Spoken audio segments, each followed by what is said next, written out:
I am continuing my reading.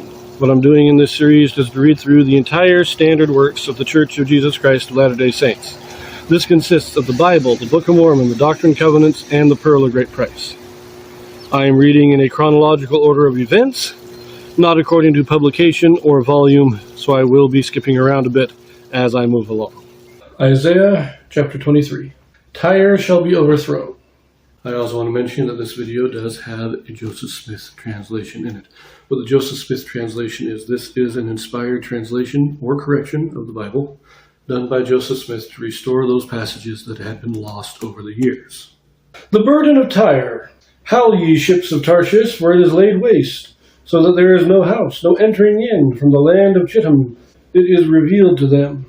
Be still, ye inhabitants of the isle, thou whom the merchants of Zidon that pass over the sea have replenished, and by great waters the seed of Sihor, the harvest of the river, is her revenue, and she is a mart of nations. Be thou ashamed, O Zidon, for the sea hath spoken, even the strength of the sea, saying, I travail not, nor bring forth children, neither do I nourish up young men, nor bring up virgins. As at the report concerning Egypt, so shall they be sorely pained at the report of Tyre. Pass ye over to Tarshish. Howl, ye inhabitants of the isle. Is this your joyous city, whose antiquity is of ancient date? Her own feet shall carry her afar off to sojourn. Who hath taken this counsel against Tyre, the crowning city, whose merchants are princes, whose traffickers are the honorable of the earth? The Lord of hosts hath purposed it, to stain the pride of all glory, and to bring into contempt all the honorable of the earth. Pass through thy land as a river, O daughter of Tarshish. There is no more strength. He stretched out his hand over the sea. He shook the kingdoms. The Lord hath given a commandment against the merchant city to destroy the strongholds thereof. And he said, Thou shalt no more rejoice, O thou oppressed virgin daughter of Zidon. Arise, pass over Chittim. There also shalt thou have no rest. Behold the land of the Chaldeans. This people was not till the Assyrian founded it for them that dwell in the wilderness. They set up the towers thereof, they raised up the palaces thereof, and he brought it to ruin. Howl, ye ships of Tarshish, for your strength is laid waste. And it shall come to pass in that day that Tyre shall be forgotten 70 years, according to the days of one king. After the end of 70 years shall Tyre sing as an harlot. Take an harp, go about the city, thou harlot, that hast forgotten.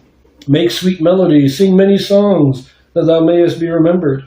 And it shall come to pass after the end of 70 years, that the Lord will visit Tyre, and she shall turn to her hire, and shall commit fornication with all the kingdoms of the world upon the face of the earth. And her merchandise and her hire shall be holiness to the Lord. It shall not be treasured nor laid up, for her merchandise shall be for them that dwell before the Lord, to eat sufficiently, and for durable clothing.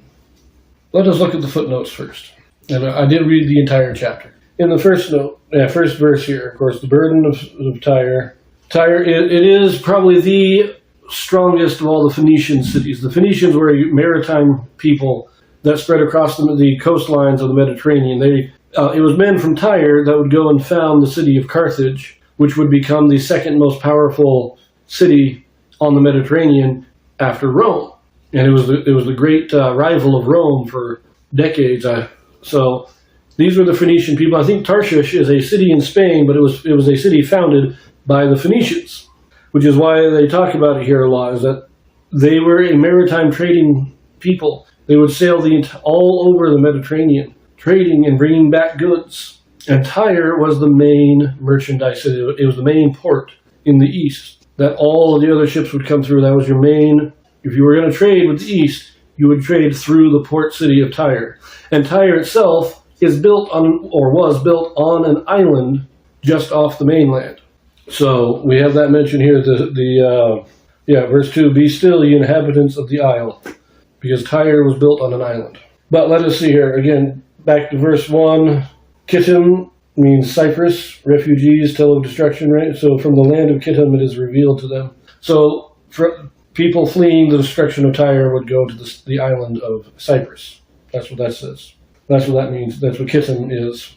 In verse 2, be still means to be silent or possibly stunned. 3, seed of Sihor, grain from the Nile.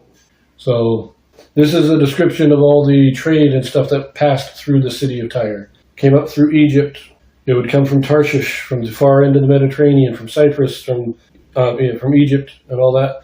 And then we have in verse 5, as at the report concerning Egypt, so they shall be surely pained. So when the report reaches Egypt, that Tyre is destroyed, then Egypt will lament, because again, it's a great trading city. Let's see, verse 11, it says, the Lord hath given a commandment against the merchant city. And it says in the footnotes, it says, or concerning Canaan, but that doesn't make any sense to me. But I do like this. In the end, Tyre will be rebuilt, but will only have success as long as God allows it. And in the way that God allows it, only as much success as God allows. God will keep a check on it. Now, of course, the city of Tyre, I don't think it still exists. It was destroyed by Alexander the Great. He actually built a causeway going out to the island so that he could march his army out there and destroy the city. That was the destruction of Tyre. Now, I think that what this is talking about, there was... I don't think Tyre was conquered by Assyria or Babylon. I think it was subdued by Persia, but not destroyed. And it wasn't until Alexander the Great that it was actually destroyed. So I think that under the Persians, what it's saying is, it will be conquered, and then you'll have 70 years after it's conquered that you will have some prosperity. But I don't know. I'd have to look at the history of that. But I do know that the Greeks Alexander the Great finally leveled the city, and I don't think it was ever rebuilt. Before I actually sign off, though, I did forget, there is one Joseph Smith translation here in chapter 23. This is verse 10. In the King James it says, pass through thy land as a river, O daughter of Tarshish. There is no more strength. And Joseph Smith simply adds in, there is no more strength unto thee. So now, according to this, there is a little bit of a question as to this particular Joseph Smith translation. But saying there's no more strength, and this is saying because of the destruction of Tyre, the rest of the Phoenician peoples, all the rest of the cities, lose a lot of their strength because the Phoenicians' strength was in their maritime trade, and Tyre was the biggest city for that. When Tyre is destroyed, all the rest of the cities suffer. Now Carthage would eventually rise up, but the other ones basically died out or got absorbed into the local lands. We're going to leave that here, and we will see you in the next one.